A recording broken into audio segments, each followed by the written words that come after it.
Espírito do Mahayana. Vamos continuar os ensinamentos que iniciamos na semana passada.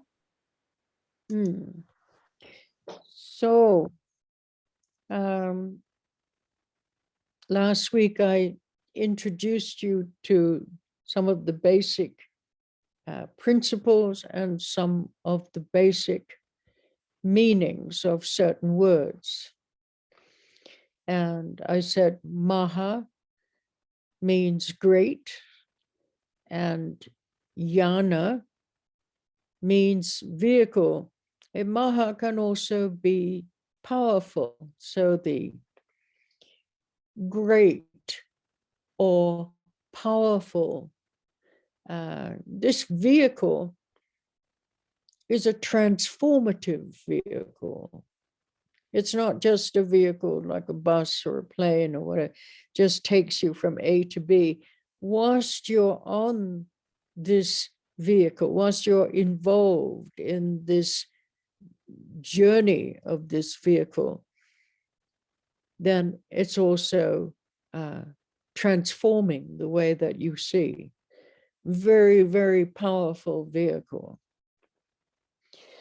So with bodhicitta, this word bodhicitta, the heart, there's two syllables here, bodhicitta. So the heart of citta, citta is cognition, consciousness. So the heart of citta comes first, and bodhi, which means awakened, comes later. So then the heart awakens to its own nature. So we begin by developing a kind of heart, one that is connected. One is not connected with personal longevity or personal entertainment, egotism. So first we have to develop our heart, and then we develop what this heart is about. And this heart is about awakening. It's about the enlightened heart, or the enlightened consciousness, awakened consciousness. So the enlightened heart is expansive and awake. It's not territorial in any sense, and it does not demand that we gather a kind of flock of egotistic companions. When we look into the quality of what is called basic wakefulness, then it's beyond our own territoriality, this sense of territory. And then we might have a taste of enlightenment for the very first time, but we have to tune into this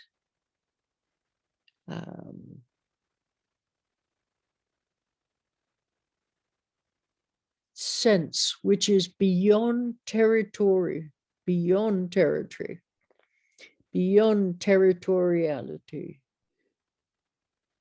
Only then, when we go beyond this ego-centered view, then we can have a taste of what we're talking about when we talk about enlightenment or full awakening to one's own nature. Just a glimpse for the first time.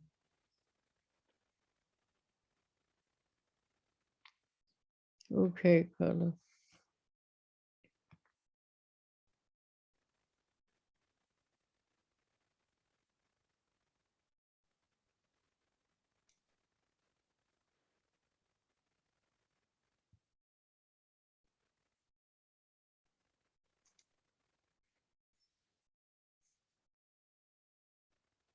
Vamos retomar alguns princípios básicos, alguns significados básicos. Então, quando analisamos o termo Mahayana, Maha significa grande, poderoso, e Yana significa veículo. Mahayana, então, significa um veículo grande e poderoso. Mas é um veículo grande e poderoso porque é um veículo transformador. Ele não é concebido como um veículo, como um carro ou um avião que te leva simplesmente de um lugar para o outro. Ele é um veículo transformador porque, uma vez envolvidos na jornada, esse veículo, ele transforma o modo como você vê. Então, por isso que é um veículo transformador. À medida que você percorre esse caminho, você vai transformando o modo como você vê. E isso faz com que ele seja um veículo muito poderoso. Um outro termo importante que nós precisamos considerar é o termo Bodhicitta. Bodhicitta. O coração de Citta é cognoscente, é a consciência. O coração de Citta vem primeiro. E o termo Bodhi, que significa desperto, ele vem depois. O coração é desperto para a sua própria verdadeira natureza. Quando nós começamos a desenvolver um tipo de coração que não diz respeito à longevidade pessoal ou entretenimento pessoal. Nós primeiro desenvolvemos o nosso coração e depois desenvolvemos os elementos a respeito de que esse coração se trata. E esse coração trata de despertar. É o coração iluminado, é a consciência desperta. E o coração iluminado, ele não é territorial em nenhum sentido. E ele não demanda que nós reunamos quaisquer tipos de companheiros egóicos. Quando nós vemos a qualidade básica de estar desperto, vemos que nós estamos além da nossa territorialidade. Estamos além desse senso de território. E assim temos o gosto, saboreamos a iluminação pela primeira vez. Mas nós temos que nos sintonizar.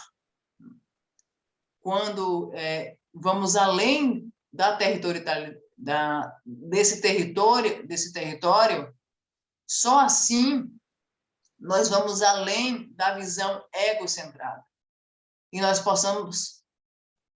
somos capazes de desenvolver esse coração iluminado completamente quando nós nos despertamos para ver a nossa verdadeira natureza.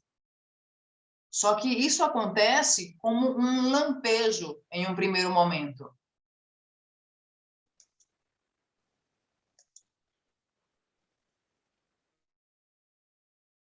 Okay, so there's one element that you missed, Carla. Mm-hmm. And I said that this heart that we're developing is not connected with personal longevity or personal entertainment or egotism. You missed that, egotism. So first we need to develop this heart,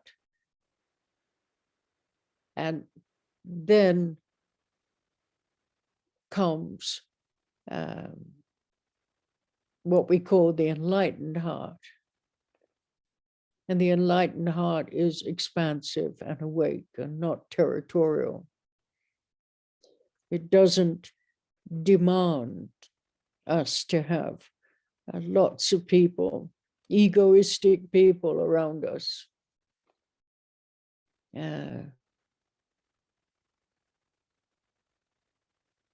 We need to look at the basic quality of our own wakefulness. And this is beyond this sense of territoriality. Only then we can have a glimpse of enlightenment for the first time. So coming back to the Hinayana approach or the Theravada approach, which is the basis of our Buddhist journey, we look at the original teachings. And then whilst we study and practice those original teachings that I spent a few months sharing with you, then we may have had a glimpse of the meaning of being gentle. There's certain gentleness and goodness and precision.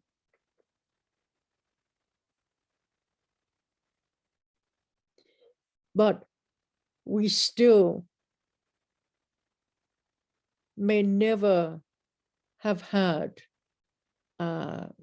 this glimpse of awakening, something that is so immediate, on the spot. That's not yet happened. But in the Mahayana,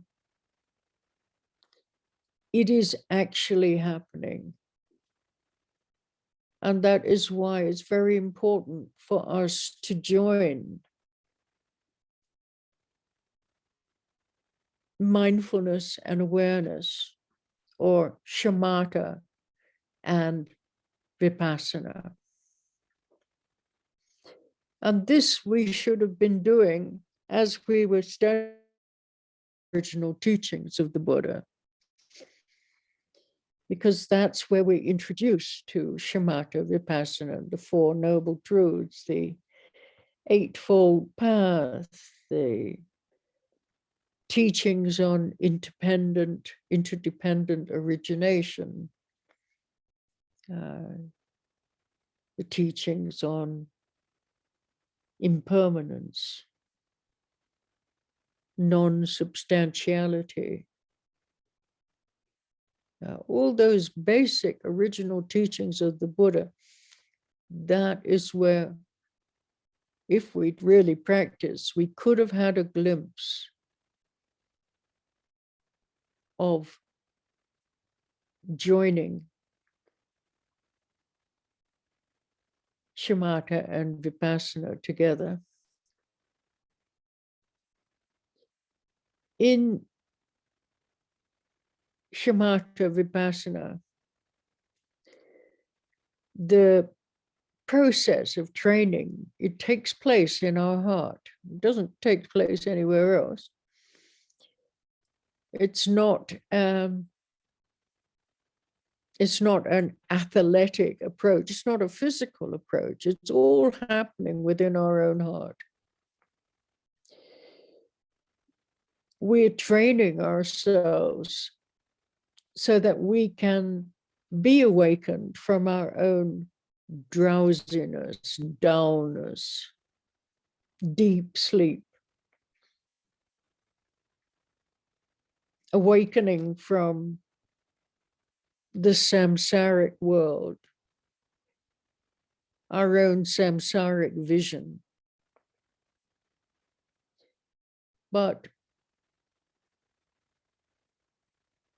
we're actually awake already. And this is what makes it possible for us to notice that we have fallen asleep. And we can tune ourselves into an awakened state. An awakened state of being by the practice of generating bodhicitta.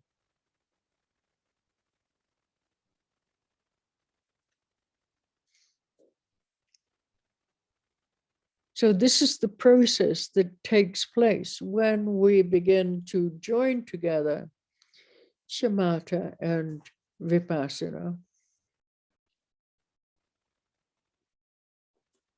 It's part of the awakening process. Okay, Kana.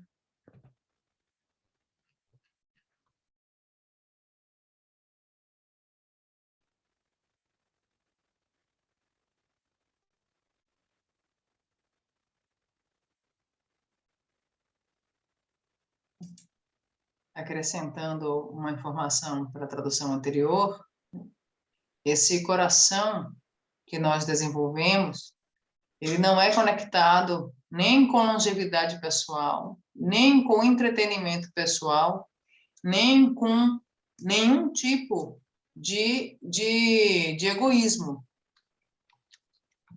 De maneira que, primeiro, nós desenvolvemos esse coração e depois nós desenvolvemos o coração iluminado, que não demanda que nós tenhamos pessoas egoístas à nossa volta.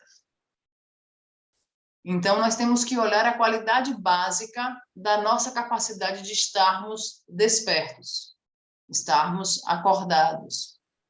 E porque só assim nós poderemos ter a experiência da iluminação em um primeiro momento. Vendo os ensinamentos originais do Theravada, que compartilhei com vocês durante alguns meses, nós tivemos lampejos do significado de sermos gentis, bondosos e precisos. Só que nós ainda não temos esses lampejos de despertar, não temos algo que seja mais de imediato, porque não aconteceu nada ainda no momento. Para que isso possa acontecer, nós precisamos unir atenção plena e estado desperto. Nós precisamos unir shamatha e vipassana. À medida que nós estudamos os ensinamentos originais do Buda, nós somos introduzidos a shamatha, vipassana, as 4 nobres verdades, a originação interdependente, a impermanência, a não substancialidade e outros temas. E se nós, de fato, praticarmos, nós poderemos ter os lampejos de unir shamatha e vipassana juntos. Em shamatha e vipassana, o processo e o treinamento ocorre dentro do nosso próprio coração. Não é uma abordagem atlética, é algo que acontece dentro do nosso próprio coração. E só assim que nós podemos estar despertos do nosso sono profundo.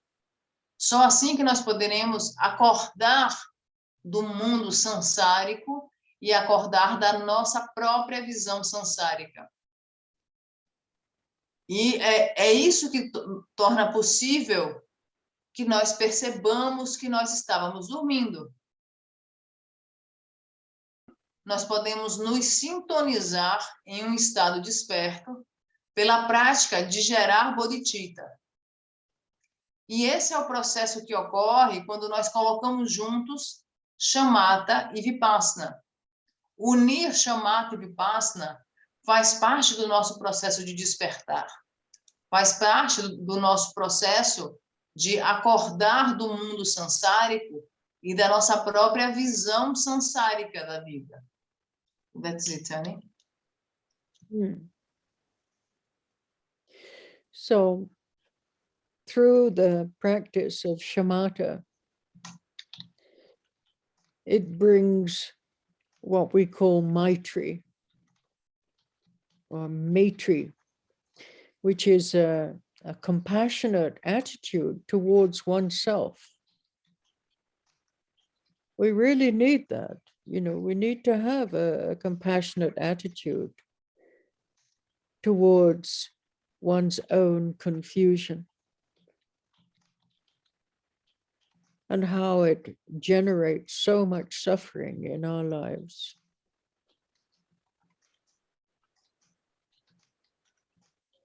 And vipassana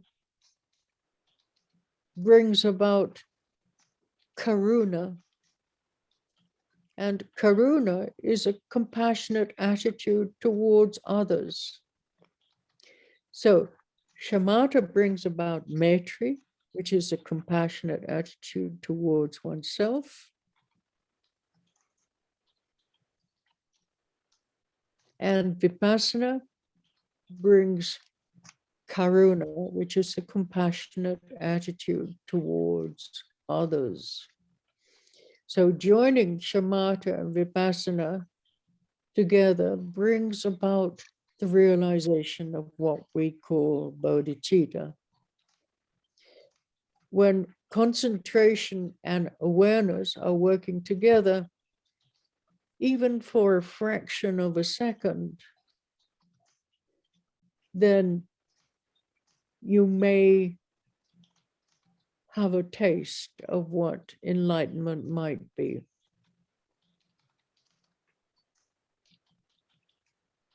So even for a second. Okay, Kana.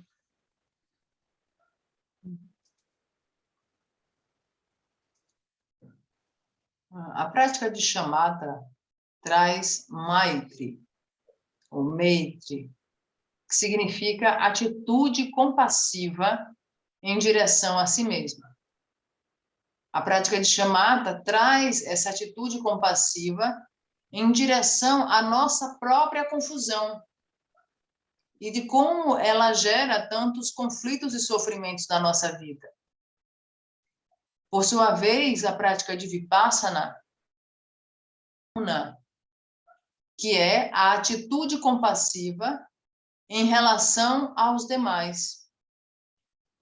De maneira que shamatha traz maitri, compaixão com relação a nós mesmos, e vipassana traz karuna, compaixão com relação aos demais. De maneira que com concentração e com estado desperto juntos, com a união de shamatha e vipassana, mesmo por uma fração de segundos, nós temos um gostinho do que a iluminação pode ser. Mesmo por um segundo. That's it. I said before, I've given you the definition. Karuna is a Sanskrit word. And when we look at the syllables, karuna,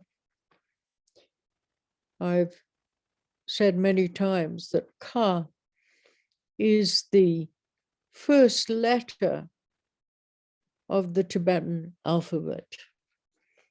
And I think, I'm not sure, but I think it's also the first letter in the Sanskrit alphabet.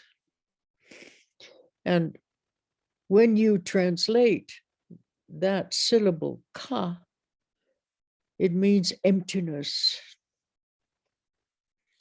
And so karuna means the activity of emptiness, which is wisdom.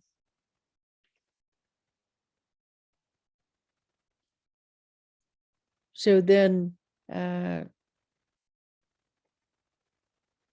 our idea of compassion, our normal idea of compassion, is quite different from the idea of compassion that we are talking about here, especially when we're talking about ultimate bodhicitta, which is emptiness itself.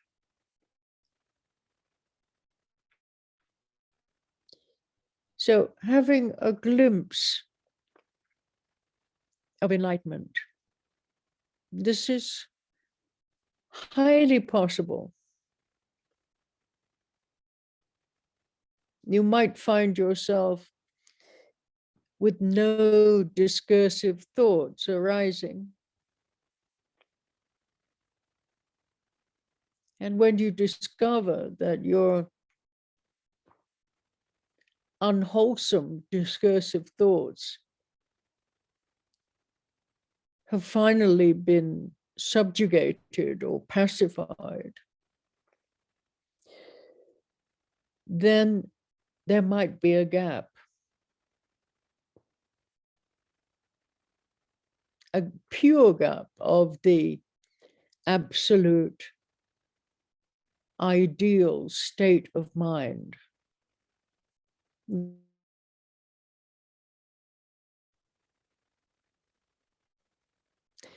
This is not something hypothetical.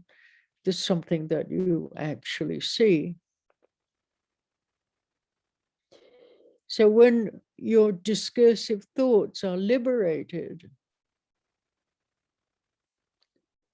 then you may try to cover up that gap, that essential space,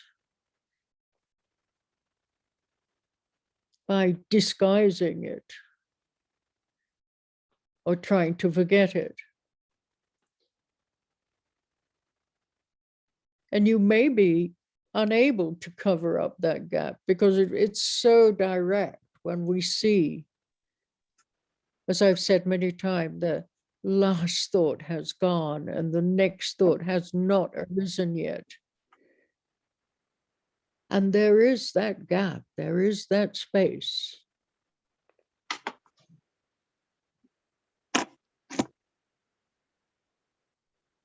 And that's a pure gap of the absolute ideal state of mind.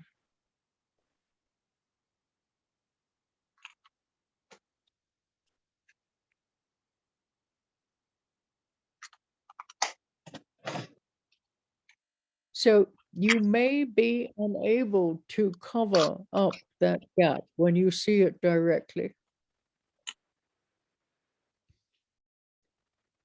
And that is very fortunate because you're having an actual glimpse of bodhicitta at that moment when you cannot cover up that gap.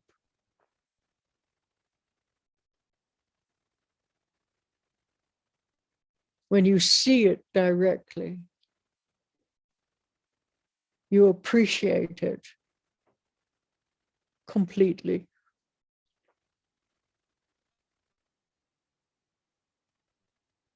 Sometimes I call it the baby-like attitude. It's that essential space of our own nature.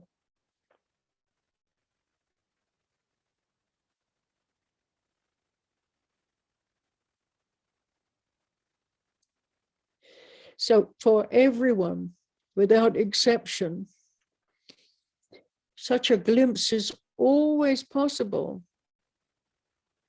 And at some point we realize that it is more than a glimpse.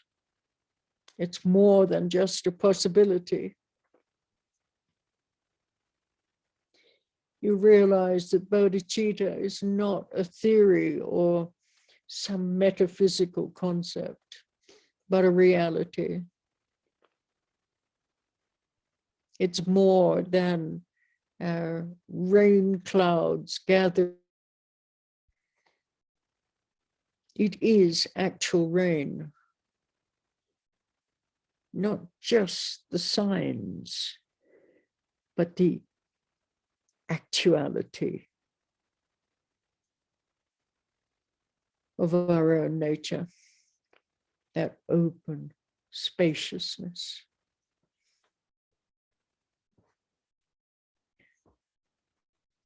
Okay.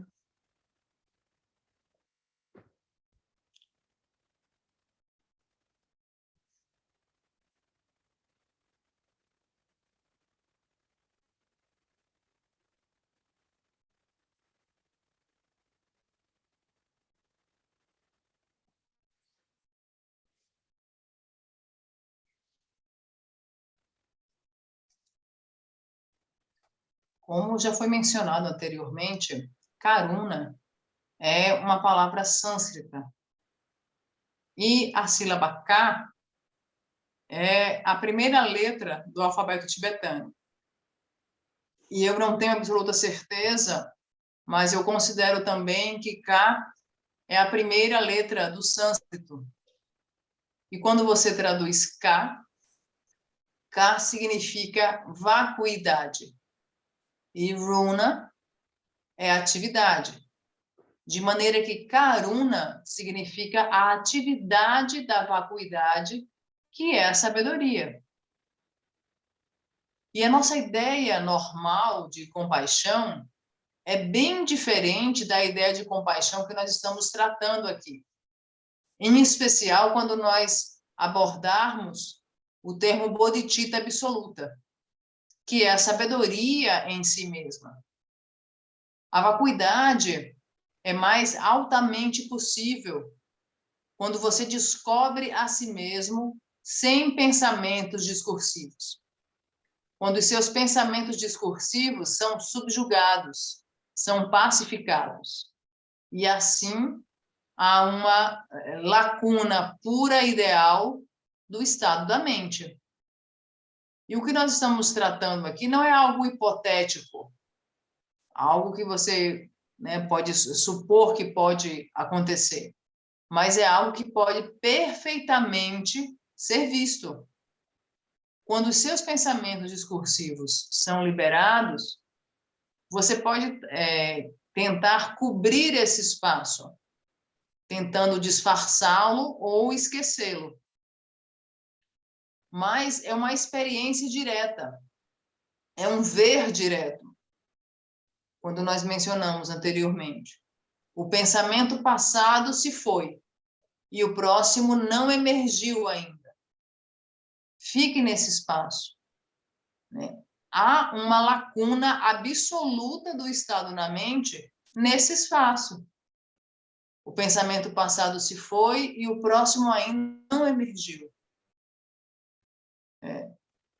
E quando isso acontece, você tem uma verdadeira experiência direta de bodhicitta. Quando você vê essa lacuna, quando você vê esse espaço e quando você passa a apreciar completamente esse espaço. E algumas vezes eu chamo de atitude do bebê. Esse espaço é essencial da nossa verdadeira natureza. E para todos, sem exceção, esse lampejo é sempre possível. E esse espaço é mais que um lampejo, é mais que uma possibilidade. Bodhicitta não é uma teoria ou um conceito metafísico, é realidade. É mais que meramente nuvens se unindo no céu. É a realidade, não é só sinais. É a nossa verdadeira natureza. Essa lacuna, essa abertura, esse espaço sem limites e sem barreiras é a nossa verdadeira natureza e nós podemos apreciá-la e vê-la diretamente, com uma experiência direta. That's it, Annie. So one of the basic trainings in Mahayana is to include others in our world.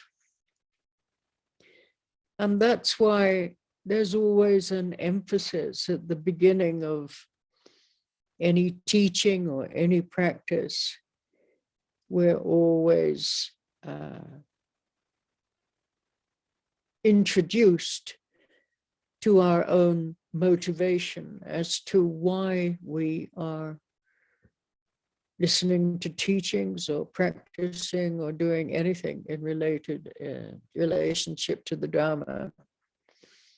And we're asked not only to look at our self-centered motivation, but to include all beings in our motivation. So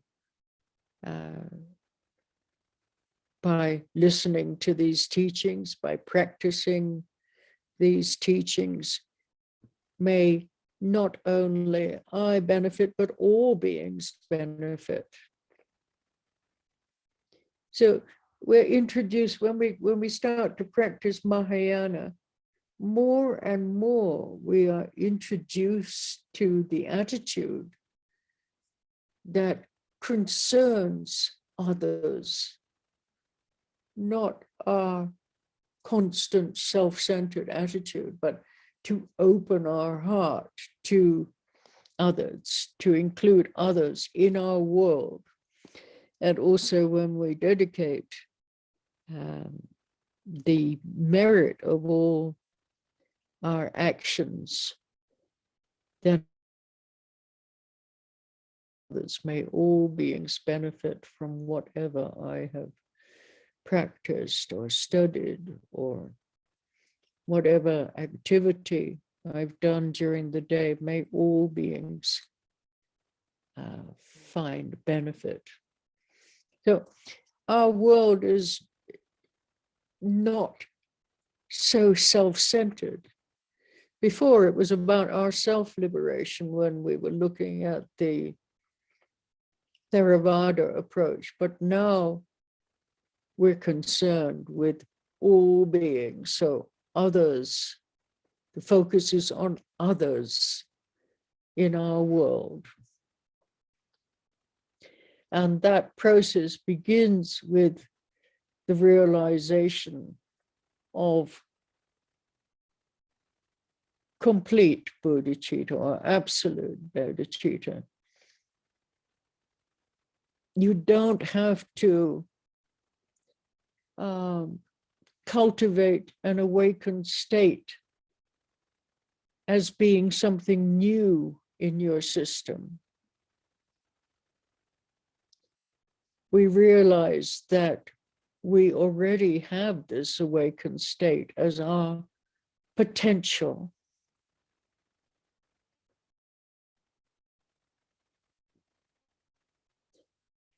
So anything that we can appreciate or enjoy in our life, it could be a beautiful flower, hearing beautiful music, or teaching. It comes out of this awakened state. So we're not looking at something new, something that we don't have. We're looking at our own potential, what we do have. We're just waking up to what we already have.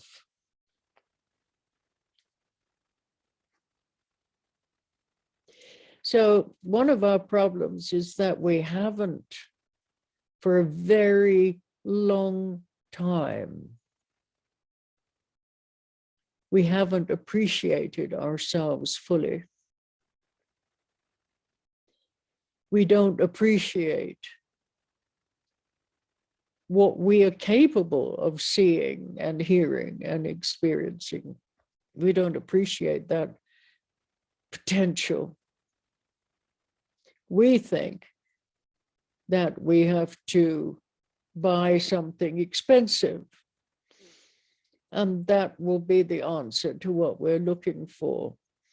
But then we buy something and we get tired of it very quickly. And in many cases, it leads to disappointment or dissatisfaction. So then we may have acquired everything to experience the world at its best. And still we cannot experience things completely and fully. So then we just, this constant dissatisfaction, it motivates us to want more and more and more. We run after this, we run out of that. We must have this, we must have that. And it only generates more dissatisfaction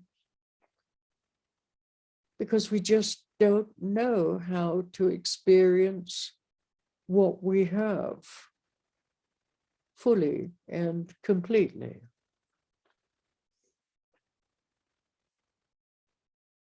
Okay.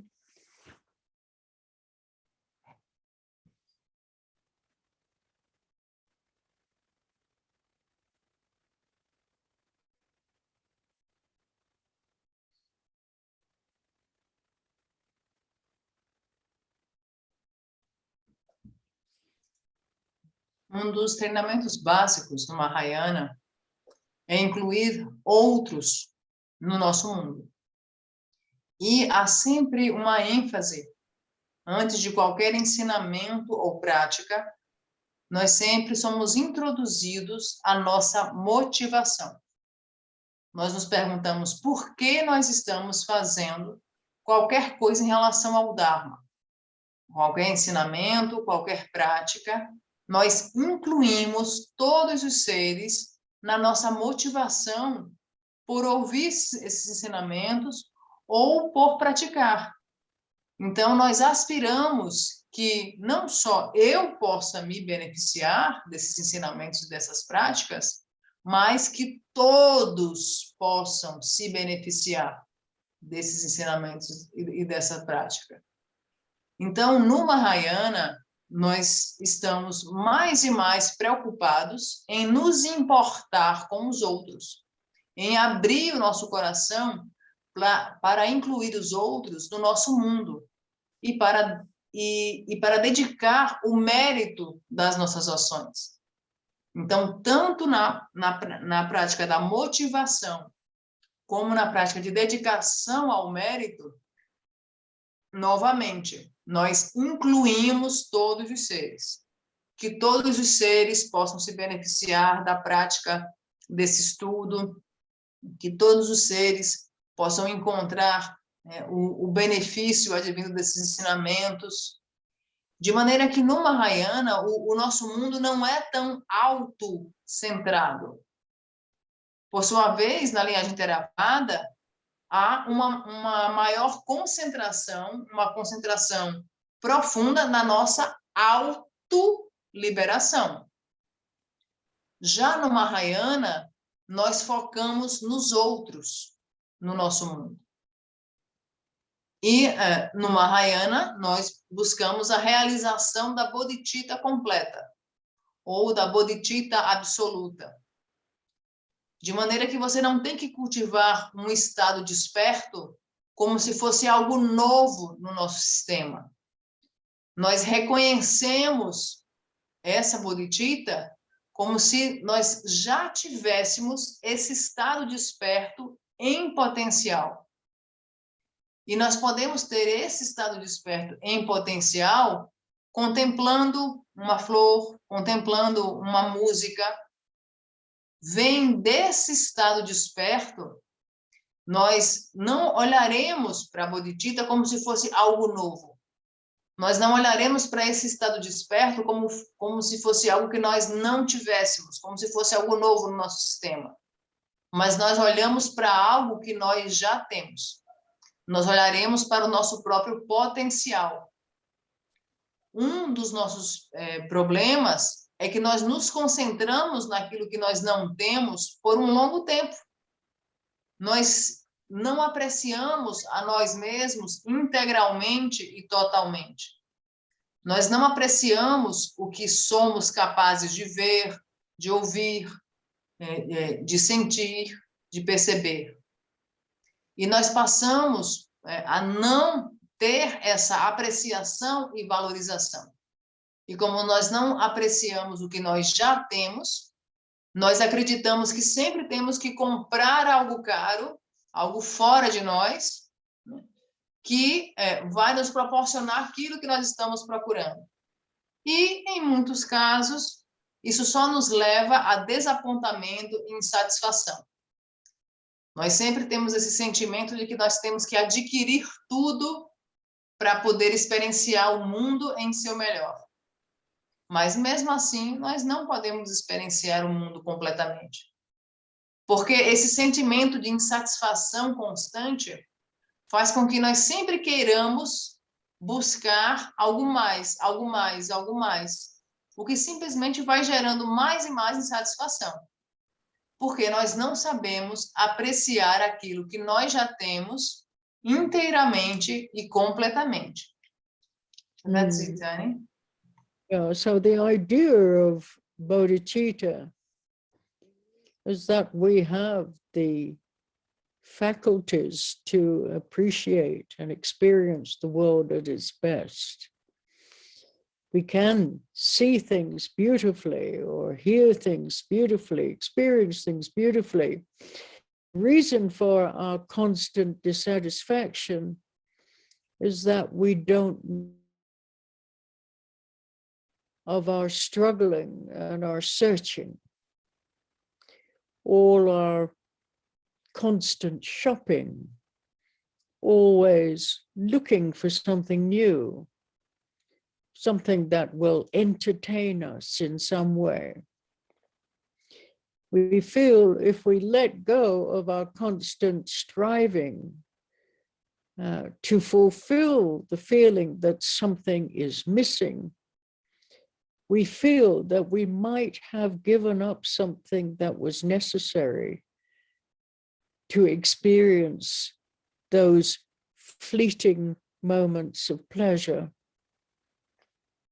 that arise in our daily life. But actually, as we begin to relax further, I think this is something that we really do not understand. But actually, as we begin to relax further, more and more, we realize our appreciation of what is happening around us is growing. We see that we can have a natural experience, to have an appreciation of the beauty of things as they are, without trying to change anything. We can appreciate whatever is appearing as it is,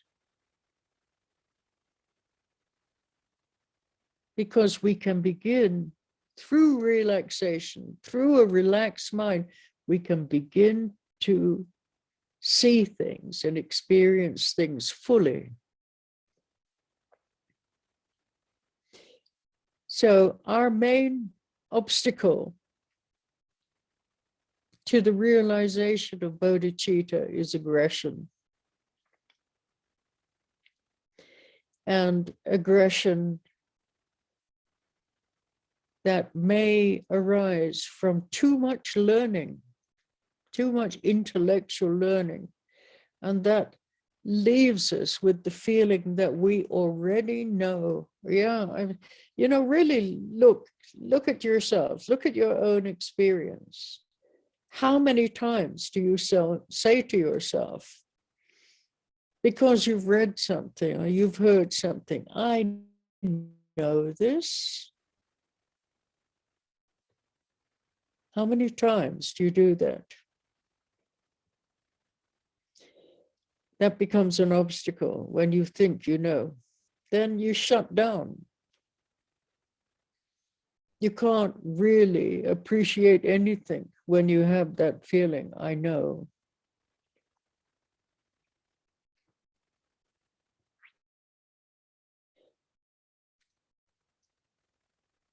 So aggression may come from too much learning. It might come from too much success in our life. But what happens is it prevents us from relaxing. The emphasis is on relaxation, not striving, not controlling, but relaxing the mind, letting go of whatever is arising.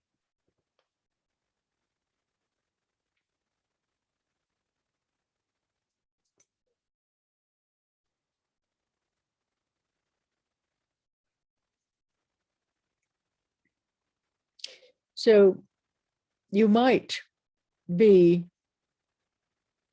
a wonderful artist, a great driver, good at changing tires. And in my case, it's having eyes that can see anything that is off balance, even if it is 1 centimeter, immediately I will point out to the person, no, that's not straight. No, that's not right. Look at that, no, it's right, it's right. And then I'll say, get a tape measure, measure it. And always I'm right. You see, that's my problem. Then that feeling of I know comes up, I'm right, I know that's off balance. Yeah. But we all do it all the time. It depends what skills we have. We think we know. And then that actually causes a kind of aggression that doesn't allow us to relax in a way that we would really benefit from.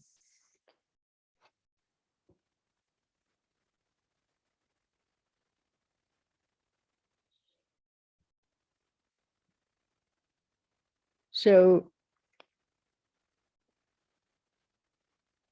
you might have any skill all worked out. The problem is not that you have those skills, but your attitude of self-confirmation.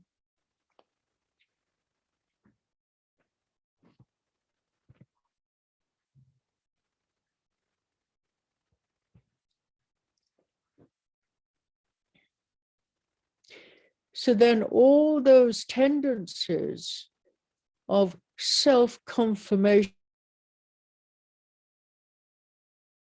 to be able to let go of at this point. Yeah, not easy.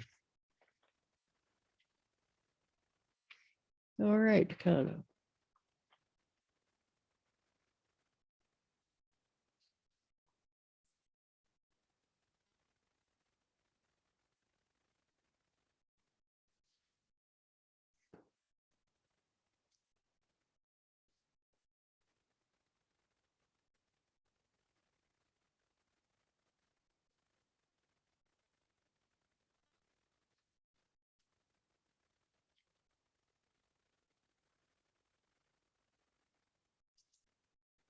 A ideia de Bodhicitta é nós termos as faculdades para experienciar o mundo em seu melhor. Nós podemos experienciar as coisas lindamente. Nós podemos ver lindamente, nós podemos ouvir uma música lindamente, nós podemos sentir lindamente, nós podemos ouvir lindamente, nós podemos experienciar lindamente. Então, a ideia de Bodhicitta é que nós temos essas faculdades inerentes para experienciar o mundo em seu melhor em todos os aspectos. Só que o que acontece é que nós estamos sempre vinculados e nós sempre nos aprisionamos no sentimento de esforço e de sempre preencher aquilo que nós julgamos estar faltando. E vivemos num mar de insatisfação. E a razão da insatisfação é que nós não deixamos ir. O que quer que seja, nós precisamos aprender a deixar ir. Então, nos vêm sentimentos mais variados. Um sentimento constante de querer comprar, um sentimento constante de sempre estar buscando algo que vai nos entreter, um sentimento constante de estar flertando com momentos de prazer.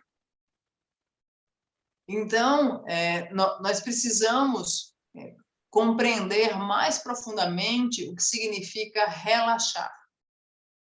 Porque se nós não aprendemos a relaxar, nós jamais saberemos apreciar o que ocorre à nossa volta.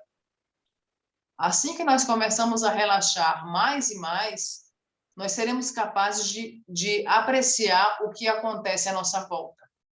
E nós poderemos perceber que podemos ter uma experiência natural de ver a beleza das coisas como elas são. Nós não tentamos mudar nada, nós não tentamos controlar nada, não tentamos fazer nenhum tipo de esforço. Nós simplesmente relaxamos e não tentamos mudar nada, nem controlar nada. Nós simplesmente aparecendo. E colocamos esse relaxamento, colocamos essa mente relaxada de maneira que possamos experienciar algo completamente e plenamente. O nosso principal obstáculo para a Bodhicitta é a agressão.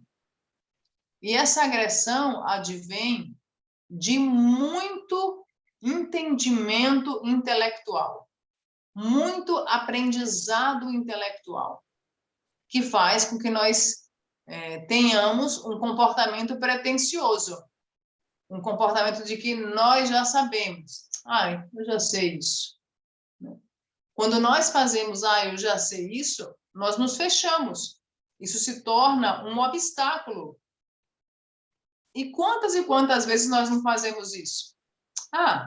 Eu já sei isso. Quando você pensa que você sabe, você não consegue apreciar nada. Porque existe esse sentimento de que eu sei. Então, eu sei, eu não dou atenção para isso. A agressão, além de vir desse excesso de aprendizado intelectual, vem também de muito sucesso e êxito nas nossas vidas, que faz com que a gente sempre se esforce e se tensione. A ênfase para nós desenvolvermos Bodhicitta absoluta, a ênfase é no relaxamento. Que nós possamos aprender a deixar ir o que quer que emerja, deixar ir o que quer que surja. Porque o que nos impede de relaxar é esse esforço, esse sentimento de insatisfatoriedade e apego.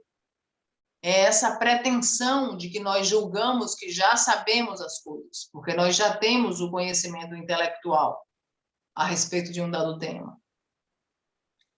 À medida que nós vamos aprendendo a relaxar, nós visualizamos, nós compreendemos que nós podemos ser bons em arte, nós podemos ter habilidades específicas e brilhantes. Por exemplo, eu tenho olhos que são capazes de ver qualquer mínima coisa que esteja desequilibrado, que esteja desbalanceado. Imediatamente eu já vejo ali e eu digo, isso aqui não está certo. E a outra pessoa diz, não, mas está certo, está certo, está certo, você que está vendo coisa, você que está vendo coisa. Aí eu falo, tá bom, pega a fita métrica, vamos medir. E aí quando a pessoa coloca a fita métrica, ela vê que não está certo. E eu tenho esse olhar ultra detalhista. E nós precisamos ser capazes de contemplar que nós podemos ter essas habilidades específicas. Só que nós precisamos aprender a relaxar. Porque se nós tivermos esse apego ao conhecimento que nós já tivemos intelectualmente, isso não permite que nós simplesmente relaxemos, no sentido de que nós possamos nos beneficiar e beneficiar aos demais. E algo que nós também precisamos deixar ir, que é algo que também nos impede a desenvolvermos a Bodhicitta absoluta, é essa necessidade extrema que nós temos de autoconfirmação, de autoafirmação. Então, nós temos que aprender a deixar ir também essa necessidade de autoafirmação. That's it, Sunny. Yeah, so when we talk about a bodhisattva, that's somebody who has realized or almost realized the meaning of bodhicitta. Then we usually talk about bodhisattva's heroism or the bodhisattva with a warrior, not a warrior, but a warrior, guerrero attitude. And this is completely different, a different kind of heroism. It's got nothing to do with how sophisticated we are.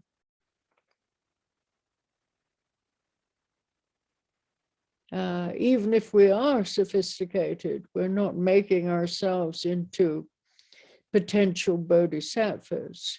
Remember what the obstacle is to realizing the meaning of bodhisattva, and that is aggression. So aggression is precisely the obstacle that made the Buddha's cousin, Devadatta. I don't know whether you ever read the story about the Buddha's cousin, Devadatta. He was so close to the Buddha, but he was totally unfit to be the Buddha's student. Why? Because he was just too proud. So another definition for bodhicitta could be complete non-aggression.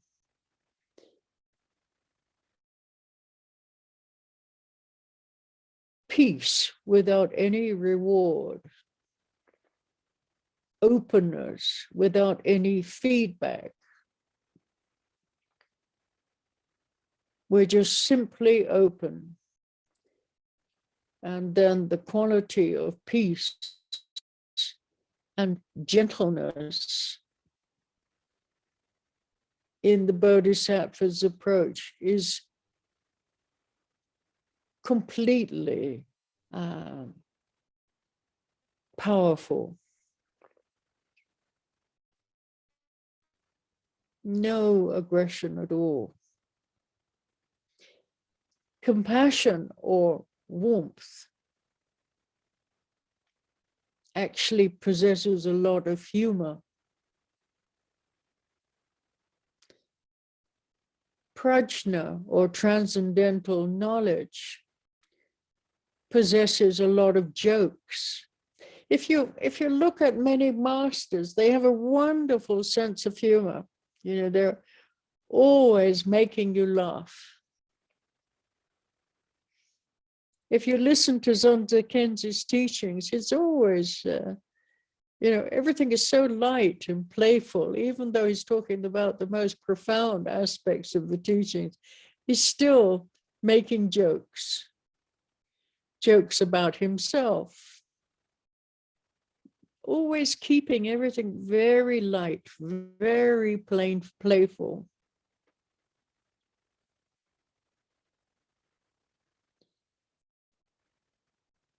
The reason bodhisattvas can work so hard to relate to reality is the quality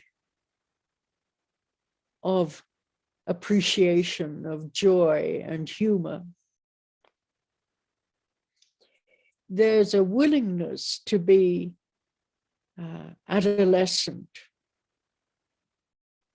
what I call this baby-like attitude, not always trying to be an adult, someone who has fixed and rigid views about things. These fixed and rigid views, this comes from an ego-centered attitude of I know. So a sense of humor needs to permeate all the three yanas, the Theravada, Hinayana, Mahayana, and Vajrayana.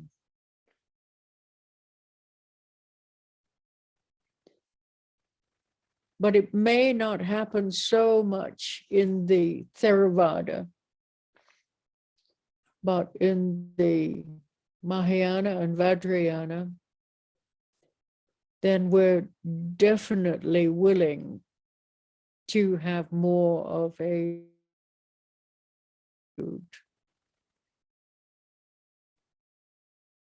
you're always introduced to this possibility of a child of illusion. Be a child of illusion.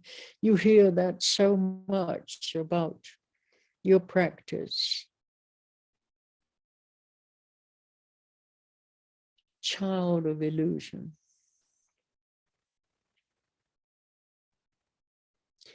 And that means you're not a fixed, rigid adult who knows. You understand what I'm saying?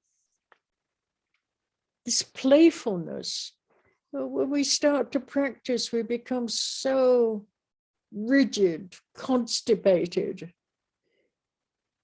We don't know how to play anymore. You know, that's why it's so important for children to play, to experiment. It's so easy to have such fixed, rigid ideas about things. That's the difference between a child and an adult, is we think we know. So we become very fixed and rigid in our attitudes. This need to control. Whereas as a child, we can experiment. Anything can be anything. We can play.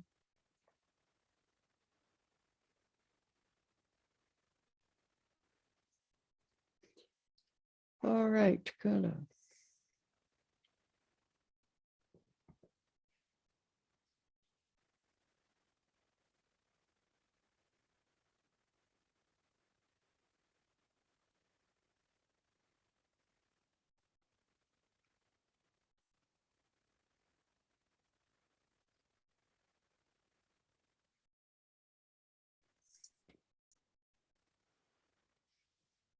Quando nós tratamos a respeito de Bodhisattva, nós precisamos perceber o significado de Bodhicitta.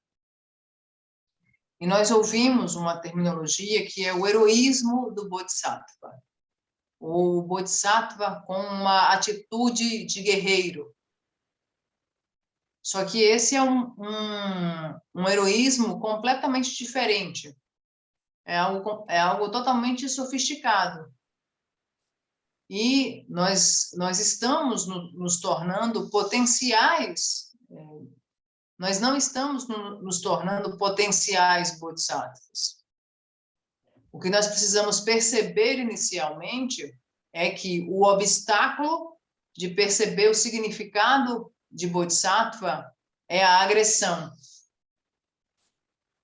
Inclusive, a respeito do primo de Buda, o Devadatta, que ele estava tão perto do Buda, mas ele não conseguia assimilar os ensinamentos e seguir o Buda, porque ele era muito orgulhoso. E quando nós estamos tratando de Bodhisattva, desse termo Bodhisattva, nós precisamos entender que o Bodhisattva, ele desempenha um papel de completa não agressão. Diz respeito a nós estarmos em paz, sem querer nada em troca. Estarmos em paz, sem querer receber nenhum prêmio. Estamos simplesmente abertos à qualidade da paz e da gentileza. E a abordagem de Bodhisattva diz respeito a algo completamente poderoso, porém sem nenhuma forma de agressão. Diz respeito quando nós falamos dos atributos do Bodhisattva, desses atributos estão a compaixão, a cordialidade e muito senso de humor. Quando nós tratamos a respeito, né, desses atributos do Bodhisattva, nós estudamos o termo prajna, ou conhecimento transcendental. E os grandes mestres, nós podemos observar que eles sempre nos fazem rir. Eles sempre estão transmitindo esses conhecimentos transcendentais através de muitas piadas, muitas histórias engraçadas. Inclusive, vocês podem até observar como é que o Dzongsa Khyentse transmite os seus ensinamentos. Vocês podem observar que ele sempre faz piadas sobre ele mesmo, sempre mantém tudo leve, tudo muito brincalhão, tudo muito divertido. E um Bodhisattva trabalha duramente para ele transmitir a realidade em alegria, em piada, em bom humor, em leveza. Porque ele passou por um processo de consertar visões fixas. Consertar essa visão de que eu sei. Porque o eu sei nos impede de desenvolver esse senso de humor que permeia os 3 yanas, Theravada, Mahayana e Vajrayana. Porém, esse senso de humor não se expressa tão fortemente no Theravada. Porém, no Mahayana e Vajrayana, por sua vez, há mais essa atitude que nós dizemos atitude de criança. Essa possibilidade de ser uma criança da ilusão, né? Um filho da ilusão. Isso significa, né, qual é a diferença entre uma criança e um adulto? É que o adulto de quem sempre sabe. Então, ele fica sempre com essa visão rígida, séria, como sempre estivesse constipado, como prisão de ventre, né? É algo sempre muito tenso. E é muito importante, né, nesse estudo que diz respeito ao Bodhisattva, é extremamente importante passarmos a ser criança, passarmos a ter essa atitude de criança, de brincar, se divertir, de ter essa leveza. Porque a diferença entre a criança e o adulto é que, como adultos, nós julgamos que nós sabemos. E, por essa razão, nós temos uma elevada necessidade de controle. Como crianças, nós não julgamos que nós sabemos. E nós não temos essa necessidade de controle. Porque, como criança, qualquer coisa pode ser qualquer coisa. Qualquer objeto, nós podemos brincar dizendo que é um outro elemento. De uma maneira muito mais leve, brincalhona, carregada de bom humor. That's it, honey. So it's said in order to become a so-called Buddhist, then it's necessary to give up the past. Maybe the past has been good and successful, but it still needs to go through some kind of cleaning. It needs to go in a washing machine so it can come out as good as the present. And that is what we do with our clothes, which are worn in the past. Then we put them in the washing machine and they come out clean in the present. So they are wearable in the future. That's a great idea, isn't it? So a bodhicitta has to be discovered and realized. And the way to do that is by appreciating the phenomenal world and oneself. So in Mahayana, there is an emphasis on working with what you have rather than what you might have or what might happen. You become more and more softened rather than being a hardcore meditator or a scholar or a hardcore practitioner. You believe what you think is right, and then you're not open to any information or experience other than your own. So in that case, you're towards dogmatism.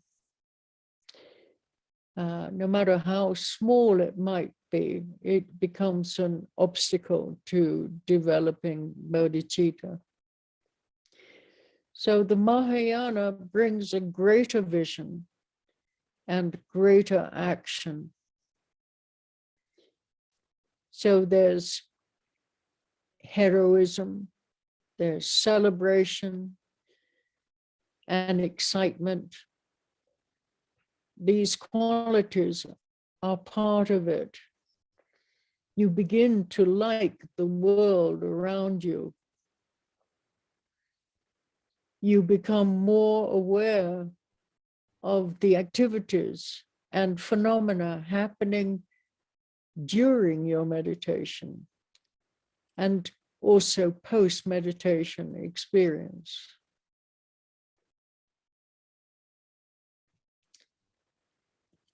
And you decide to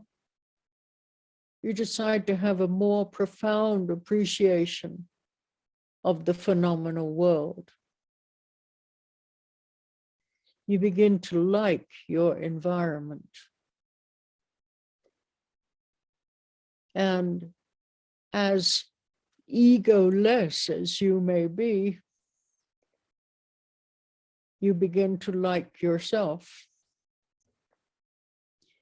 So the appreciation of the world outside is compassion. And the appreciation of oneself is maitri.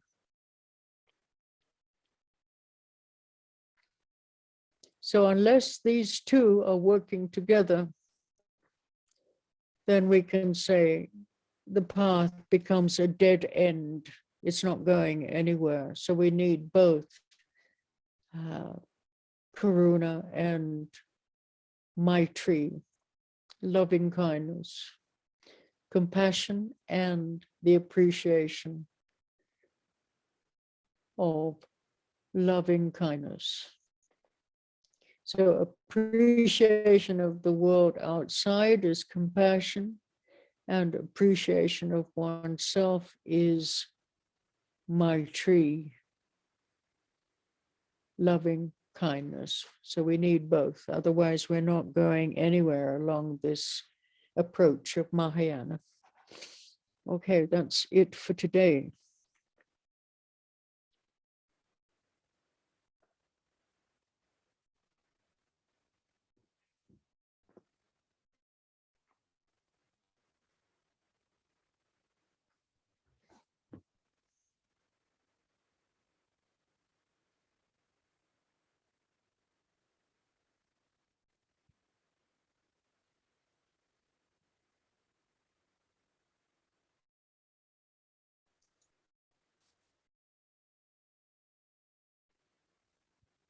Se diz que para se tornar um budista é necessário nós desistirmos do passado. Mesmo que esse passado tenha sido algo bom e bem-sucedido, nós precisamos desistir do passado para poder apreciar o presente. É como se nós utilizássemos uma máquina de lavar roupa. Para que a gente usa a máquina de lavar roupa? Para limpar a roupa, tirar aquilo que estava sujo e torná-la limpa no presente, para que ela possa ser vestida no futuro. O Bodhicitta é algo que deve ser descoberto e percebido no nosso caminho. E para que nós possamos alcançar Bodhicitta e realizar Bodhicitta, nós precisamos aprender a apreciar a nós mesmos e apreciar ao mundo. E apreciando o que nós já temos. E não ficarmos com expectativas a respeito do que aconteceu ou do que pode acontecer.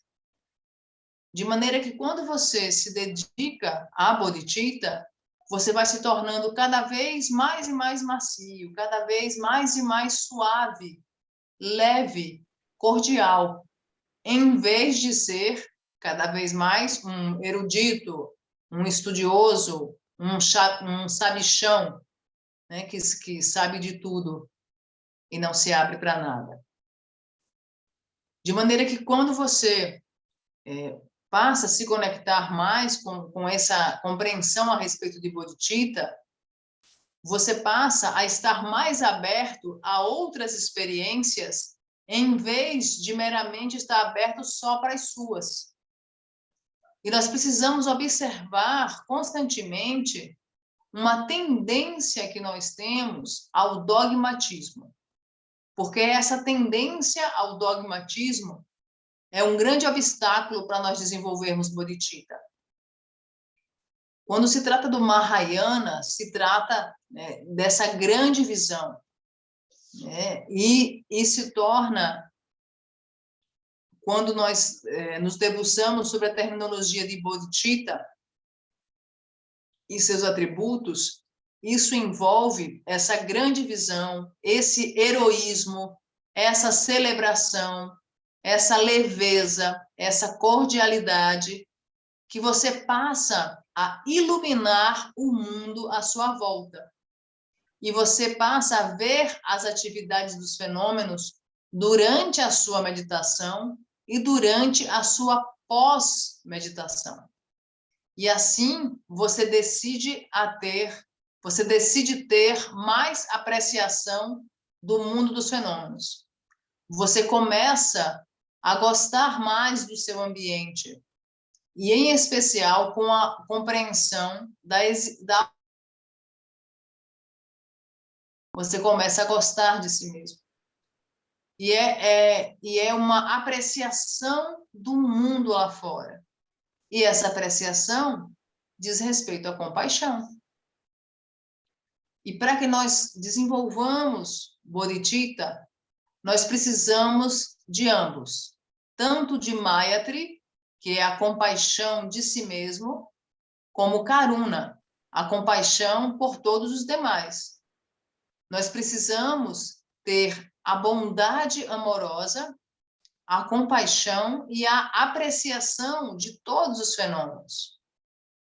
E é necessário, para desenvolver Bodhicitta, que haja ambos, Maitri e Karuna, a compaixão por si mesmo e a compaixão por todos os seres. That's it, Tani. The last bit you missed out. I said without, if you don't have compassion and Maitri, then it's a dead end. That means the path is not going anywhere. So it's absolutely essential to have compassion for the world and also this appreciation of oneself, this loving kindness towards oneself. We have to bring those two qualities together in order to really progress along this path.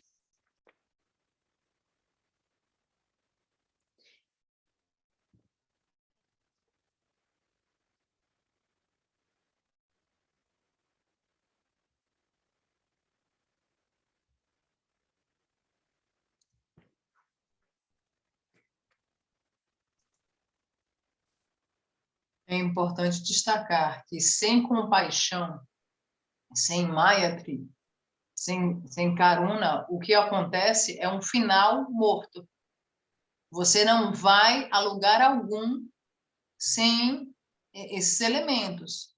É essencial ter compaixão pelo mundo e é essencial também ter apreciação para si mesmo, em direção a si mesmo, que é o que nós chamamos de bondade amorosa.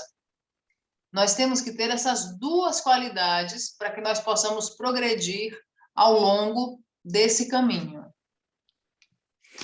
Thank you, Paula. I'd like to talk to Claudio and the Terracina Sangha. Ok. Just Então, just a couple of questions.